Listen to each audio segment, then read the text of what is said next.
저는 도둑질 하지 말라 이 말씀을 준비하면서 참 제 인생에 씻을 수 없는 도둑질이 하나 기억이 남았는데요. 7살 때였습니다. 우리 성도님들 중에는 저의 고향을 정확히 외우는 분들도 계시는데요. 다시 한번 리마인드 시켜드리겠습니다. 전라남도 보성군 미령면 용정리 가마골 골로 가는 데서 태어났습니다. 근데 그때 정말 그 골짜기에 살았는데 제가 면 소재지에 있는 미력 초등학교 병설 유치원을 다녔습니다. 정말 그 당시에 병설 유치원 다니는 건 많지 않았습니다. 왜냐하면 우리 집이 학교까지 한 4km가 떨어져 있었거든요. 근데 그때 버스 타고 다닌 게 아니었습니다. 거기를 그냥 왕복으로 걸어서 그때 병설 유치원에 다녔습니다. 근데 제 위로는 5살 위의 누나와 그리고 2살 위의 형님이 있었는데 그 형님들과 누나가 많이 도와줘서 때로는 업어달라고 말하면서도 가기도 하고 막 그러면서 학교를 갔던 기억이 납니다. 어린 나이에 병설 유치원을 다니면서 제게 신세계가 열렸습니다. 왜 그러냐면 우리 동네에는 그 전방이 없었거든요. 이렇게 표현했어요. 전방. 정말 작은 그런, 이건 마트도 아니고 너무나 이게 한 3, 4평짜리 아니면 이런 것도 우리 동네에는 없었습니다. 그래서 우리가 과자를 먹으려면 1년에 한두 번씩 그 과자 선물 세트 있잖아요. 예전에 뭐라고 그래요? 종합 선물 세트라고 그러나요? 그것이 오면 과자의 맛을 볼 수 있을 정도였습니다. 그런데 면 소재지까지 가니까 이제 가게가 있는 것이죠. 그래서 조금만 돈만 있다면 그 가게에 갈 수 있다는 게 제겐 작은 희망이었습니다. 정말 마음껏 과자를 사 먹고 싶은 것, 그게 그 어린 마음에 제 안에 중요한 삶의 이유였고 그리고 목표였던 것 같습니다. 그러던 어느 날 한 가지의 영감이 스쳤습니다. 저희 집에 그 큰형님의 나무 상자로 된, 그리고 동전이 딱 들어갈 입구 조그만 거 있잖아요. 그렇게 되어진 나무 상자, 근데 열쇠로 잠겨진 그런 나무 상자 저금통이 있었는데, 근데 그 안에 1,000원짜리 하나가 있는 거예요. 근데 큰형님이 열쇠를 잃어버렸어요.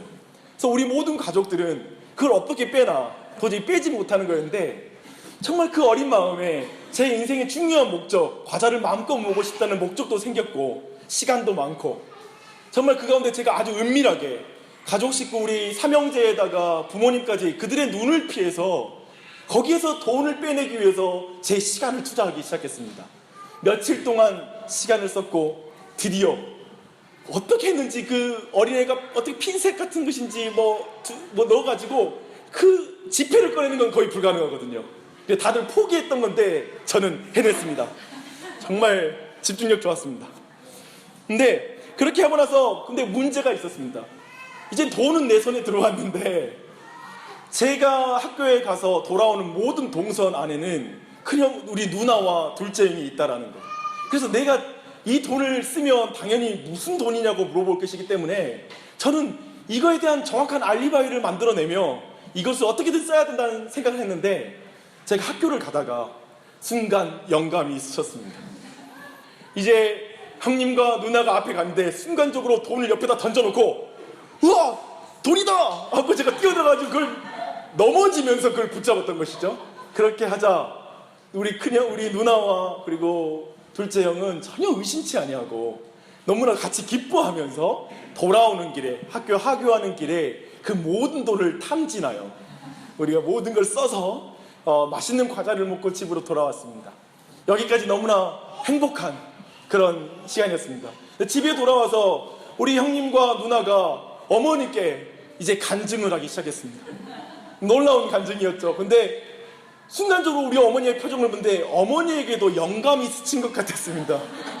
순간적으로 어머님이 야, 거기 나무 상자 그거 한번 가져와 봐라, 그 말을 하는데 제가 얼마나 가슴을 졸였는지, 그리고 그 이후에는 여러분이 상상하는 일들이 벌어졌습니다.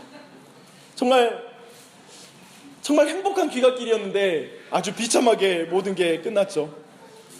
근데 제게는 이 도둑질한 기억이 아직도 납니다. 근데 여러분, 우리 모두 이런 도둑질에 대한 기억은 아마 한두 가지씩 각자 가지고 있을 것입니다. 특별히 저는 성경을 보는데 이 도둑질하지 말라 하는데 성경의 이야기가 참 도둑질하는 이야기가 처음부터 기록되고 있더라고요. 사실은 오늘 그 설교 노트에 도둑질 이야기라고 했는데요, 성경의 이야기는 도둑질 이야기다 라고 말했는데, 사실은 도둑놈 이야기라고 말하고 시작하고 싶었습니다. 근데 최초의 죄가 도둑놈이 아니라 도둑 여자더라고요. 그래서 그렇게는 하지 못하고 도둑질 이야기다, 성경의 이야기는, 그렇게 해봤습니다. 왜냐하면 하와는 하나님이 따먹지 말라고 말한 그 열매를 따먹음으로 최초로 죄를 범한 이 하와는 하나님의 자리를 그가 빼앗는 도둑질을 한 것이었습니다. 특별히 여러분, 창세기 41장 40절에 보면 우리가 잘 아는 요셉의 이야기가 나오는데, 요셉이 꿈을 해몽하고 나서 그가 지혜로운 것을 보고 애굽의 왕이 그 아들에게, 그 요셉에게, 너가 이 내 인장까지 빼주면서 그리고 모든 권세를 다 주면서 이제 내 위에 있는 건 내 보좌밖에 없다, 너가 이 세상의 모든 권력을 그리고 모든 걸 너에게 준다라고 하는 장면이 있죠. 여기서 내 보좌밖에 너 위에 있는 것이 없다라는 말은 너는 내 왕위를 넘봐서는 안 된다라는 말이죠. 마치 그것처럼 우리는 창세기에 하나님께서는 모든 열매를 따먹어도 좋다, 모든 걸 너희들은 다스리라고 내가 말한다, 하지만 선악과를 따먹어서는 안 된다라고 말하는 것은 바로 하나님의 말씀을 듣는 그 자리, 너보다 내가 위에 있다라는 그런 의미가 있는 것이죠. 그런 의미에서 볼 때 최초의 죄, 이건 이 여자에 의해서, 하와에 의해서 하나님의 자리를 빼앗는 사건이었습니다. 한번 그 뒤에 봐봐요. 창세기를 잘 생각해 보면 이제 에서의 장자의 권리를 빼앗는 야곱의 이야기, 이것도 도둑질이잖아요. 그리고 그 뒤에 이야기를 생각해봐요. 요셉을 은 20냥에 팔아버리는 사건, 이것 또한 또 한 인생을 도둑질하는 인신매매의 사건이었습니다. 이렇게 본다면 창세기 그리고 성경 전체의 내용은 인간의 도둑질의 이야기이고, 그 다음에 끊임없이 하나님이 화해하시는 사건이죠. 최초로 하나님의 자리를 넘봤던 그 여인에게, 그 남자에게 가죽옷을 지어서 입히시는 하나님, 또한 에서를 정말 에서의 장자권을 빼앗았지만 나중에 에서와 끌어안고 내가 하나님을 뵙는 것 같습니다, 내가 하나님의 은혜를 당신에게 받습니다라고 고백하며 화해를 이루었던 사건, 그리고 요셉 또한 나중에 형제들, 원수됐던 형제들, 그들과 온전하게 끌어안고 울면서 온전한 화해와 연합을 이루었던 사건. 이렇게 본다면 성경의 모든 스토리는 하나님의 것을 도둑질한 인간의 이야기와 그 도둑질한 인간을 끊임없이 찾아오시고 그들을 만나주시는 하나님의 이야기가 바로 성경의 이야기인 것입니다. 그래서 오늘 이제 이 이야기는 아마도 우리 모두가 아마 상관없는 이야기가 아니라, 도둑질하지 말라, 언뜻 보면 나 도둑질한 거 크게 없는데 라고 생각할지 모르지만 우리 모두와 관련되는 이야기입니다.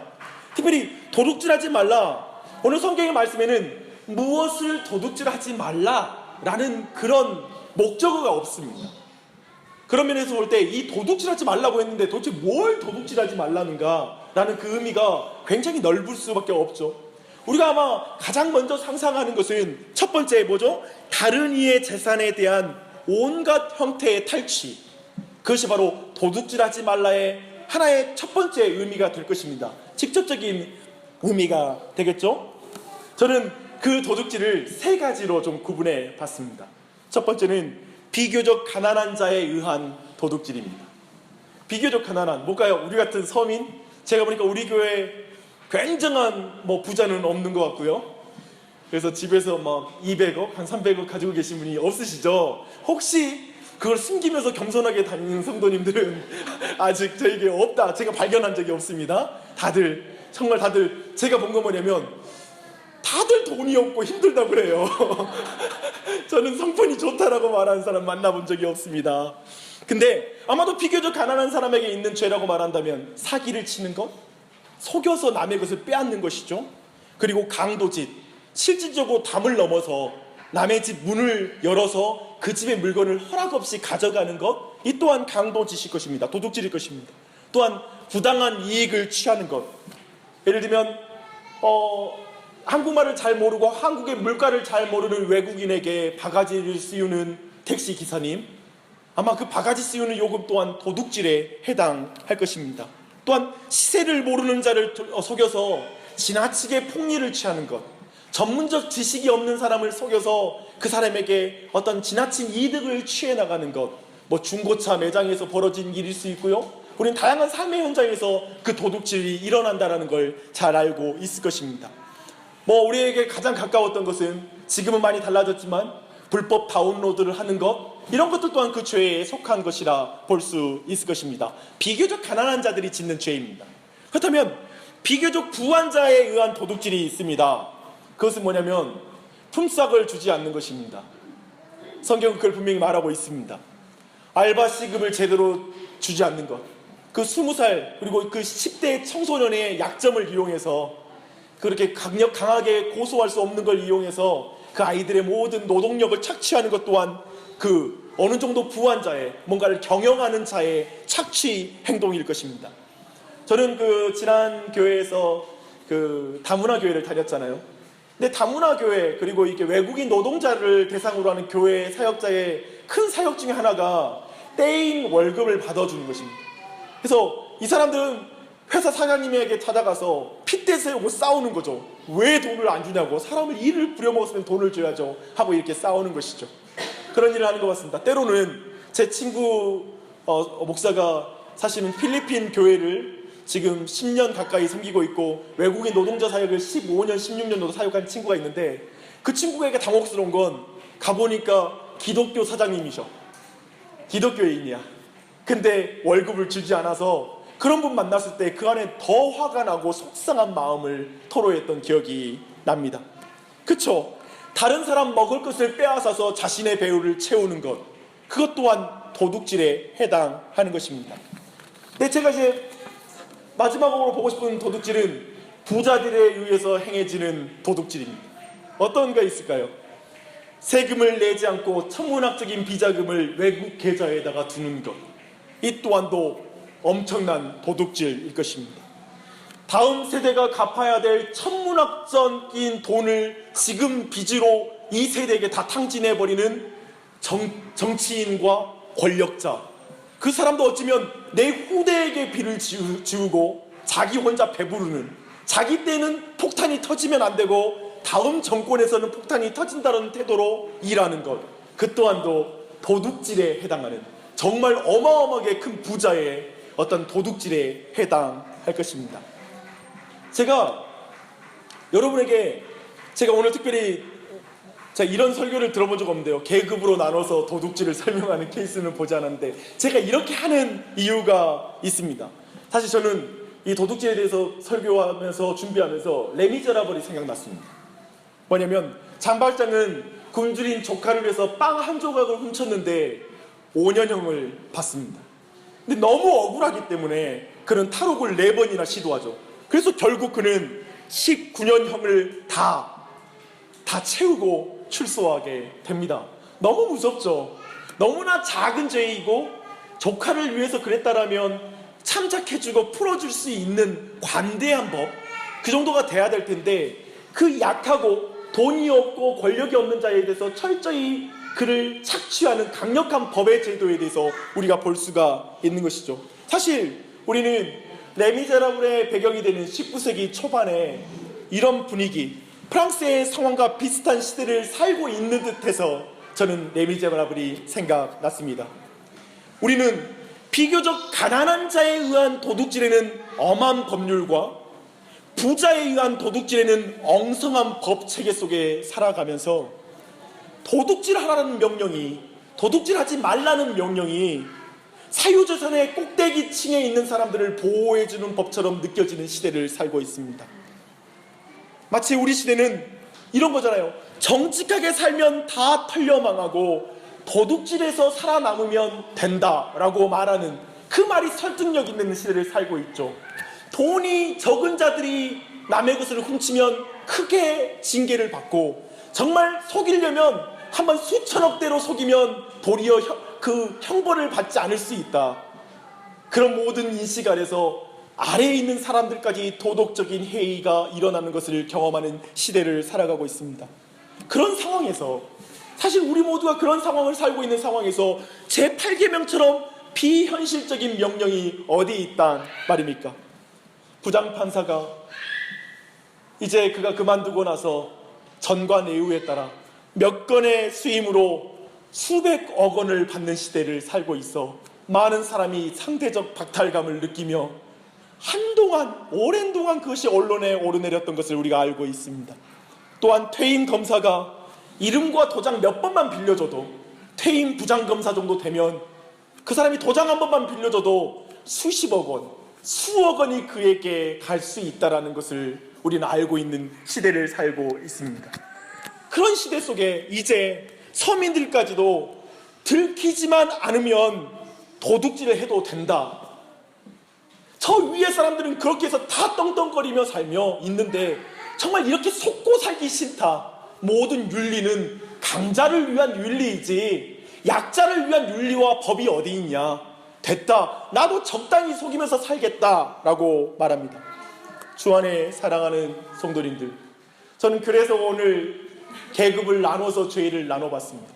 사실은 잘 생각해보면 도둑질이라는 것은 어쩌면 가난한 자들이 짓기 쉬운 죄다라고 이해하기 쉽습니다. 그렇죠? 장발장처럼 먹을 것이 없으니까 결국 남의 걸 훔친다라고 생각할 수 있지만 저는 이렇게 구분하여 설명한 것은 그렇지 않다.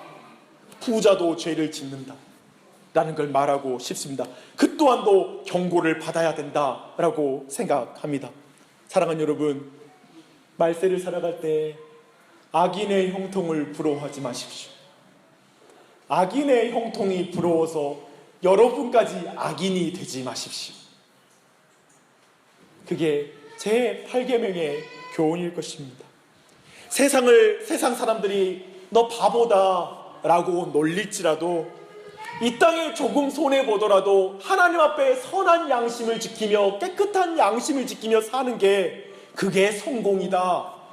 사람들이 성공이라고 말하는 가치보다 내겐 하나님 앞에 신실하고 그분의 말씀에 순종하는 것이 내게 복이다 라는 것을 지키는 믿음의 사람으로 서십시오.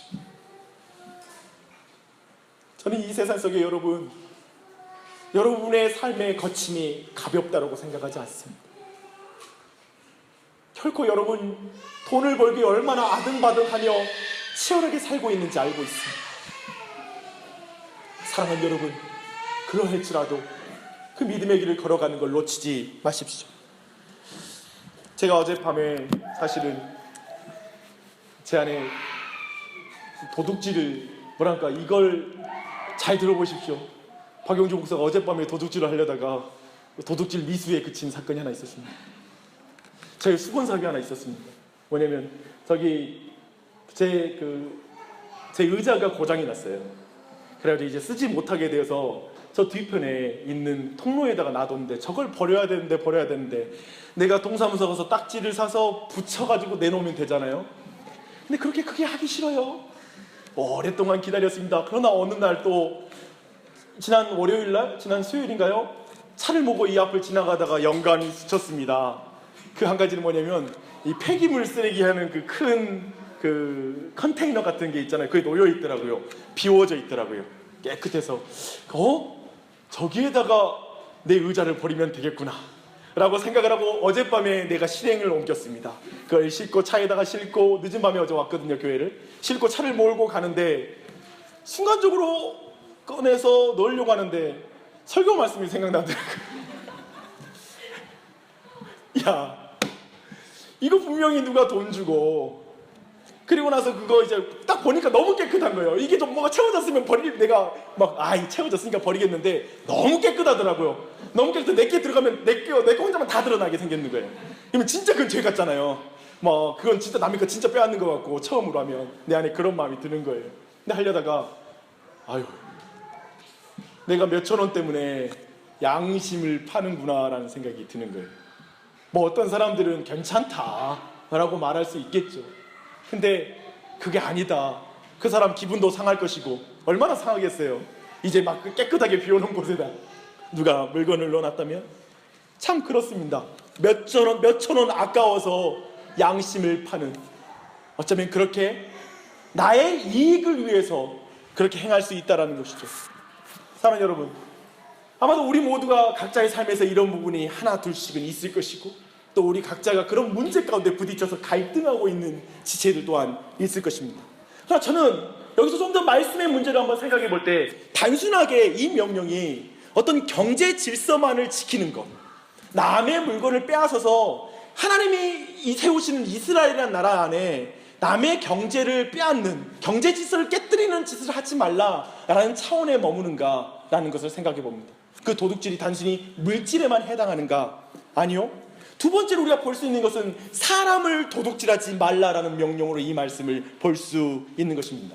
사실 오늘 이 말씀을 출애굽기의 이 십계명의 이 도둑질하지 말라를 물건이 아니라 사람을 훔치는 것을 강조하는 것이다 라고 해석하는 신학자들이 있습니다.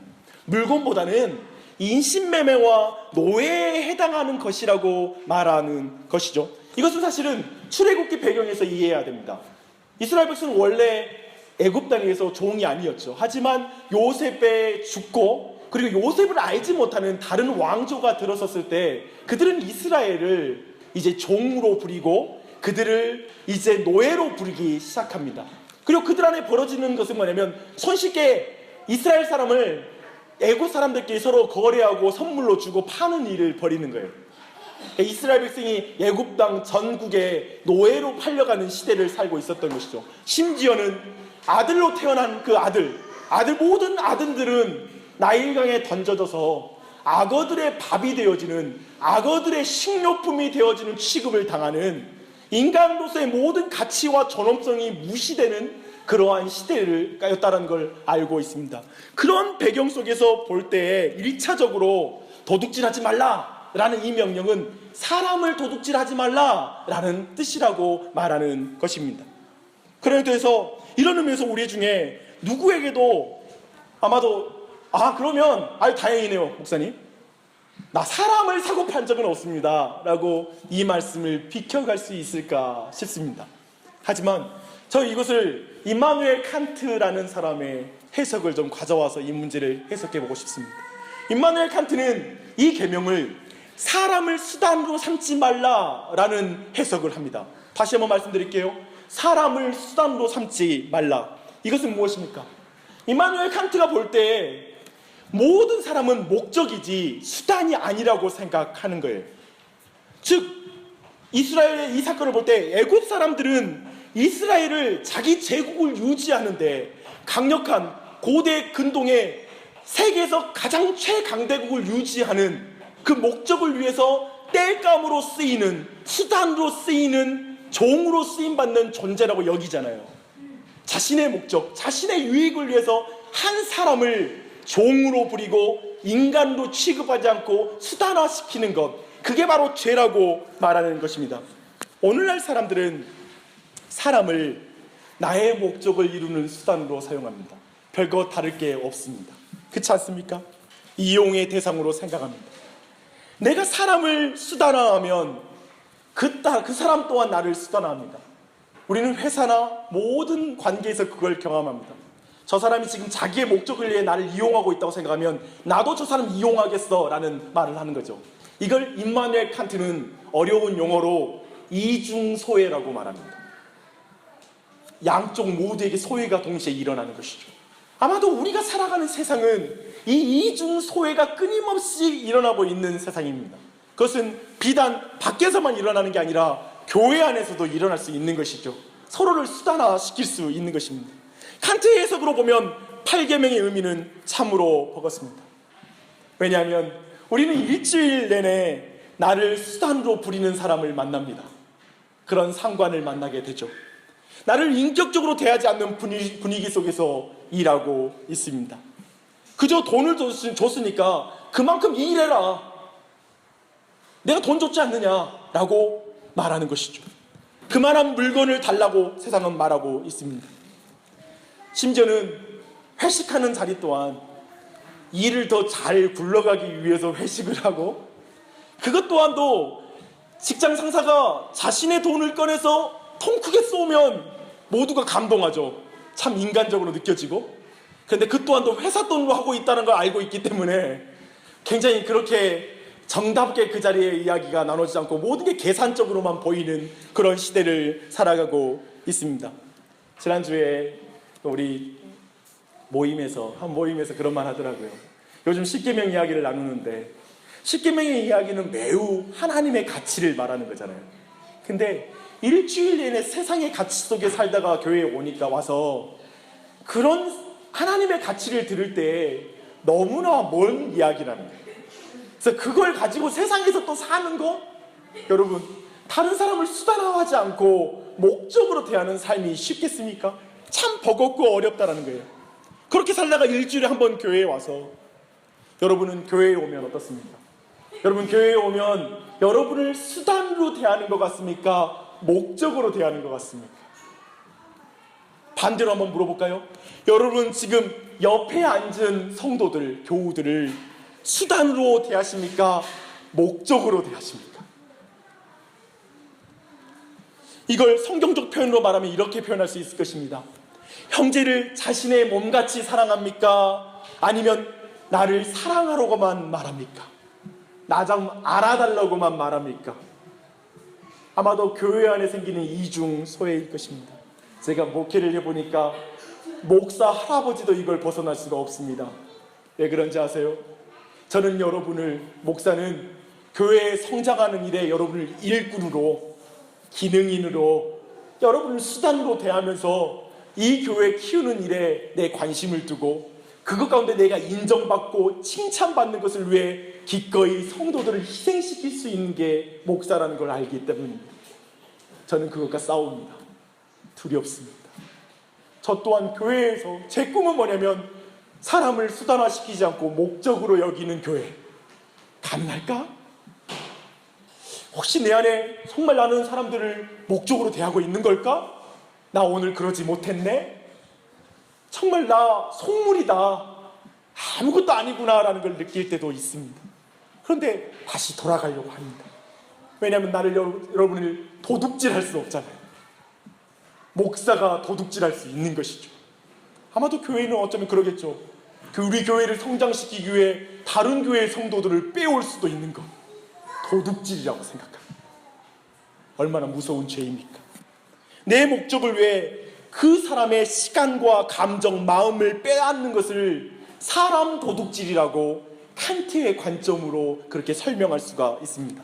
어떻게 생각하십니까? 이런 관점이 지나친 것이라고 생각하십니까? 사랑하는 여러분, 도둑질하지 말라는 이 계명은 매우 광범위하게 적용될 수 있습니다. 도둑질하다는 표현은 구약 안에 68번 사용된다고 합니다. 굉장히 많이 사용되는 것이죠. 그때마다 이 동일한 표현을 사람, 그리고 소, 그리고 남의 물건에 손대지 말라 할 때 이 단어를 그대로 사용하고 있습니다. 그런 의미에서 십계명에 도둑질하지 말라는 이 말씀은 폭넓게 적용될 수 있는 것입니다. 이 도둑질에 대한 의미는 분명히 내 소유가 아닌 것, 그리고 남의 소유를 상대방의 허락이 없이 우리가 취하는 모든 행위가 여기에 속한 것, 이것이 도둑질하지 말라의 첫 번째 의미라는 걸 우리가 분명하게 못 받고, 이제 잠시 예배소서 4장 28절에서 말하는 그 도둑질의 의미를 잠시 여러분과 살펴보고 싶습니다. 우리 다시 한번 4장 28절 말씀 다 함께 읽어볼게요. 시작. 도둑질하는 자는 다시 도둑질하지 말고 돌이켜 가난한 자에게 구제할 수 있도록 자기 손으로 수고하여 선한 일을 하라. 지금 여기 예배소서 말씀 4장의 말씀에서는 도둑질의 뿌리는 배고픔이 아니라 불성실이다 라고 말하고 있습니다. 부지런하고 하지 않고 게으른 것이 도둑질의 뿌리이다 라고 이렇게 설명하고 있는 것이죠. 자신을 힘써 수고하지 않고 다른 사람이 수고한 것을 손쉽게 취하려고 하는 것이 바로 도둑질이다.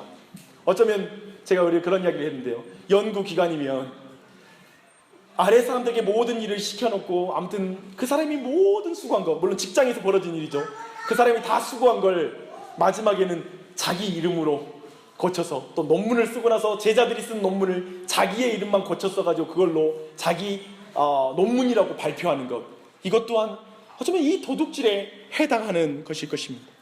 표절 또한 그러겠죠. 힘써 연구하지 않고 다른 사람의 걸 다 인용해서 쓰면서 출처를 밝히지 않는 것 또한 이런 것에 해당할 것입니다. 근데 제가 볼 땐 이제 이 에베소서 4장이 의미하는 이런 죄, 이 도둑질이, 불성실의 죄가 심지어는 이제는 이 사회 안에 만연합니다. 표절을 해도 고위직에 오르는데 별 문제가 없는 시대를 산 거죠. 저는 청문회를 재미있게 봅니다. 그리고 지난 대통령에서 이 사람 어떤 문제 있어도 상관없어, 우리를 부자로만 만들어줄 수 있으면 되라고 말하는 그 사건이 대한민국의 모든 윤리를, 가치를 이제 결정하는 큰 분기점이었고, 이제 청문회에서 어떤 문제에 대해서 눈 감고 넘어가고 그대로 세우는 분위기가 모든 사람에게 편만해지는 그런 물꼬를 틔워주는 것이라고 생각하는데, 우리가 알다시피 표절을 해도 고위직에 오르는데 전혀 무리가 없습니다. 그런데 여러분 기억하십시오. 이 세대를, 이런 시대를 사는 신자의 삶의 가장 큰 특징 중에 하나는 성실함입니다. 요즘 사람들은 좋은 직장이 뭐라고 말하냐면, 고생하지 않고 돈 많이 벌 수 있는 게 좋은 직장이고요, 적게 일하고 월급 많이 주는 것, 적게 일하고 오래 일할 수 있는 것, 이게 좋은 직장이죠. 그리고 이 시대의 지혜는 고생하지 않고 성공하는 것, 그것이 지혜로운 것이라고 말합니다. 로비가 성공보다 중요한 시대입니다. 그러나 성경의 가치를 기억하십시오. 신자는 성공이 아닌 성실함이 중요한 가치여야 합니다. 성실하지 않으면 도둑질의 유혹을 더 강하게 받는 것입니다. 아무것도 하지 않는데, 성실하지 않고도 이 일이 잘 풀리면 사람들은 복 받았다라고 말합니다. 아니요, 그러면 불성실함을 회개해야 됩니다. 아무것도 하지 않았는데 교회가 성장하면 교회가 축복받은 것이 아니라 기도하지 않은 불성실함을 회개해야 하는 것입니다. 이해되십니까? 좋은 결과로 수고와 땀을 흘리지 않는 것을 정당화하는 것은 옳지 않다는 말입니다. 근데 우리는 공짜로 받으면 복이라고 떼우면서 게으름을 그저 정당화시키는 데 익숙합니다. 그 부분을 지적하고 싶어서 이 말을 들은 것입니다. 사랑하는 여러분, 그리스도인은 성실한 사람입니다. 에베소서 4장 8절로 13절 말씀 한번 보십시오. 8절로 13절.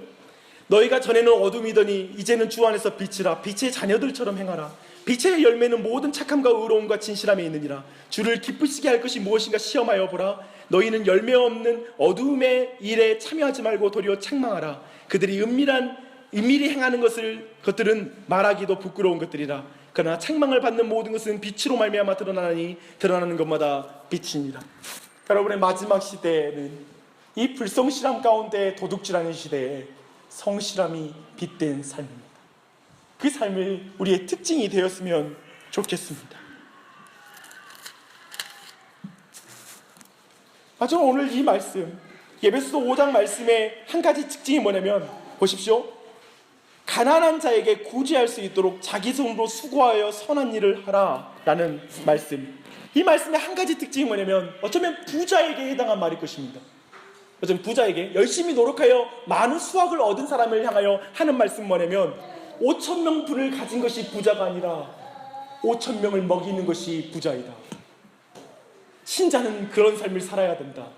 우리가 생각하는 건 많은 걸 독점하여서 구제하지 않는 것, 가난한 자를 보고 외면하는 것, 어쩌면 오늘날 부자들이 범하고 있는 도둑질에 해당하는 것이죠. 에베소서를 우리가 바꿔보면 바로 그렇게 해석할 수 있는 구절이라는 것입니다. 그래서 혹시 여러분이 부자 되시면 도둑질하지 마십시오. 그때 도둑질은 한편으론 가난한 자를 돌보지 않는 것이 바로 도둑질이 될 수 있다는 사실입니다. 독차지하면 독이 된대요. 여기서 독이 홀로 독도 될 수 있겠지만 독독자도 된대요. 독이 된대요. 혼자 독차지하면 독이 된대요. 말씀 마무리하겠습니다.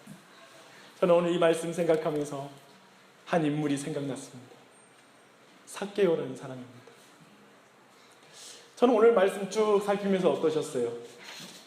야, 도둑질하지 말라. 야, 나 도둑질 많이 했구나. 나 도둑놈이구나. 많이 있구나.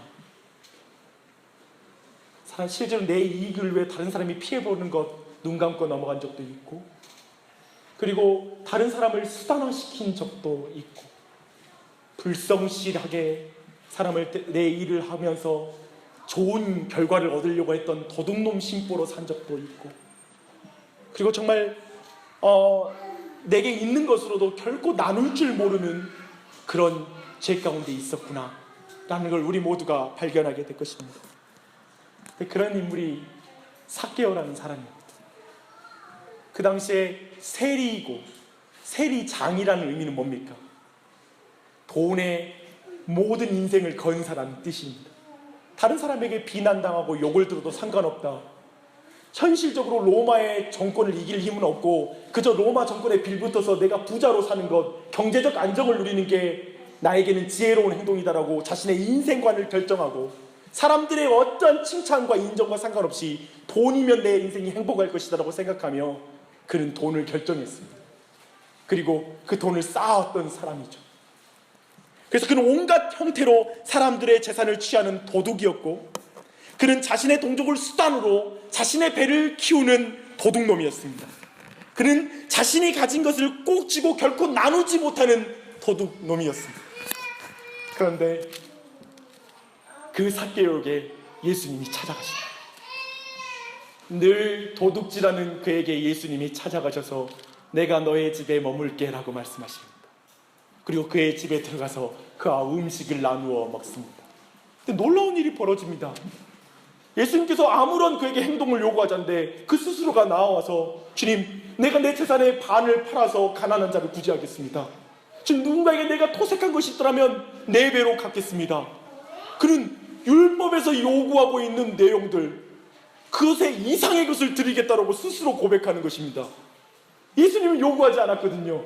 그래서 예수 그리스도는 그 도둑놈에게 찾아가서 같이 밥을 먹어주고 모두가 죄인이라고 정죄하는 그 사람의 안정이 되시고, 그에게 위로가 되시고 용서가 되시고 그 인생의 목적이 되어주시고 그의 재산이 되어주신 것입니다. 예수님이 자신의 재산이 되고 안정감이 되자, 그래서 예수가 실질적으로 마음에 생생한 인생의 행복의 근원이 되자 이 사람은 그 많은 돈이 더 이상 필요가 없는 것이었어요. 그때까지는 자신이 가진 것이 자신을 증명하는 것이었다면 이제는 예수 그리스도가 자신의 정체성이었거든요. 평안이었거든요. 그래서 그 많은 돈이 필요한 게 아니라 이제는 50%를 가난한 자에게 나눌 수 있고, 누군가에게 피해를 줬더라면 수단화시키고, 그 사람들을 수단화시키고 그들을 착취했던 것이 있더라면 나에게 그들에게 충분히 보상하겠습니다라는 참된 신자의 삶으로 나아가는 것이죠. 사랑하는 여러분, 이 예수님 만나십시오. 이 시간 잠시 기도하실 때 내가 도둑질하는 사람입니다. 예수님, 나와 함께 식사해 주십시오. 그 살과 피를 내게 나눠주십시오. 그래야지만이 나는 이 세상의 물질의 가치에 사로잡히지 않고 나눌 수 있는 인생 됩니다. 욕심 덩어리로 사는 게 아니라 정말 내 것만 쥐어서 5,000명분을 가져서 꾸역꾸역 쌓아서 사람들의 부러움을 사는 것이 행복인 양 사는 게 아니라 5,000명을 먹일 수 있는 오병이의 인생이 될 수 있습니다. 주님, 내 인생 그렇게 사용해 주십시오. 내 자녀 그 인생만 알고 욕심으로 끝나는 인생 되는 거 보고 싶지 않습니다. 내 자녀 정말 이 세상에 물질이 없을 수는 없지만 물질을 다스리는 자 되게 해주십시오. 이 시간 함께 기도하십시오. 하나님 아버지, 사랑하는 우리 주의 백성들을 사랑하는 아들 딸에게 주님, 우리의 마음 가운데 도둑질하는 거 주님 정말 편하고 싶습니다. 나도 편하고 싶고 나도 정말 남들처럼 살고 싶고 주님, 나도 주님 정말 남들의 눈을 속여서 그저 내 자신의 이익을 취하는 것이 내게도 좋아 보일 때가 많습니다. 하나님 아버지, 내게도 주님 다른 사람을 수단으로 사용하고 싶고 나를 이용해 먹는 사람들에게 나도 똑같이 이용해서 보복하고 싶습니다. 나를 물질로 대하면 똑같이 대하고 싶은 마음이 내 안에 가득합니다. 주님, 그리고 또한 하나님 아버지, 내게 정말 불성실하게 주님 내 안에 조만하지 않은 성실하며 성실한 많은 열매는 받고 싶어하는 그게 복이라고 생각하는 것처럼 생각할 때가 있습니다. 주님 그런 우리에게 다시 한번 나눌 수 있는 인생, 체험에 되는 인생이라 나눌 수 있는 인생 우리 모두를 이끌어가 주시고 붙잡아 주시기를 간절한 마음으로 기도합니다. 예수 그리스도를 제우게 되어 주시는 거고 모든 마음을 붙잡아 주시기를 간절한 마음으로 기도합니다. 주님. 하나님, 우리 모두 삭개오와 같은 정말 하나님을 멀찍이 바라보며 예수님께 가까이 나가가면 어쩌면 주변의 사람들이 너도 예수 믿어? 너도 교회 다니냐? 라고 말하며 비꼬을까봐 그리스도인이라고 직장 안에서 자신있게 말하지 못하고 살아가는 삭개오와 같이 세상 속물적이고 세상을 사랑하고 세상의 똑같은 가치를 추구해 나가는, 어쩌면 하나님이 잠시만 은혜를 거두시면 우리는 세상 사람과 전혀 다를 바가 없는 그런 인생관을 가지고 살아가는 존재임을 고백합니다. 우리도 물질이 좋습니다. 우리도 물질이 소중하고 중요합니다.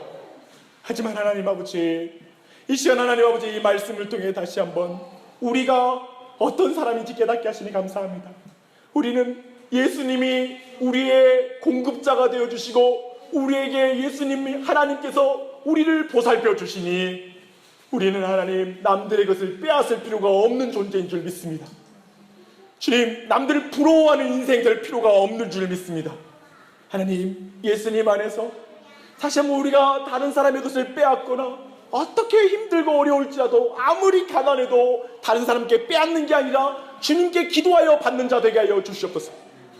우리가 부한자가 되었을 땐 그것이 내 것이라고 욕심을 부리는 것이 아니라 나눌 줄 아는 그리스도인이 되게 하여 주시옵소서. 우리 주 예수님께서 세상의 모든 것을 가지셨으나 모든 것을 비우고 가난하게 되셔서 우리를 참으로 부유하게 하시고 용서하시고 새롭게 하신 그 은혜를 늘 날마다 생생하게 만남으로 말미암아 도둑질하지 않는 인생 되게 해주시옵소서. 진정 사람을 목적으로 대할 줄 아는 그리스도인이 되게 해주시고, 주님, 물질로 다른 사람을 도울 수 있는 인생 되게 해주시옵소서. 물질로 자기를 증명하는 사람은 끊임없이 물질이 부족하게 느껴지지만 예수 그리스도로 자기의 정체성을 말하는 사람은 작은 것도 나눌 수 있는 오병이어의 인생이 될 줄 믿습니다. 주님, 우리에게 이 예수 그리스도, 이 하나님이 나의 주인이시고 그분과의 생생한 만남을 통해서 이 도둑질하지 말라는 계명을 지킬 수 있도록 은혜 베풀어 주시옵소서. 주의 은혜에 감사드리며 이 시간 우리 모두가 성찬식을 참여합니다. 성찬식을 참여할 때도 주님, 우리를 위해서 옥합을 깨뜨리신 예수 그리스도를 기억하며 우리의 삶의 옥합을 주님께 드릴 걸 고백하는 그런 성찬식이 될 수 있도록 인도하여 주시옵소서. 성령님 역사하여 주시옵소서. 예수님의 이름 받들어 기도합니다.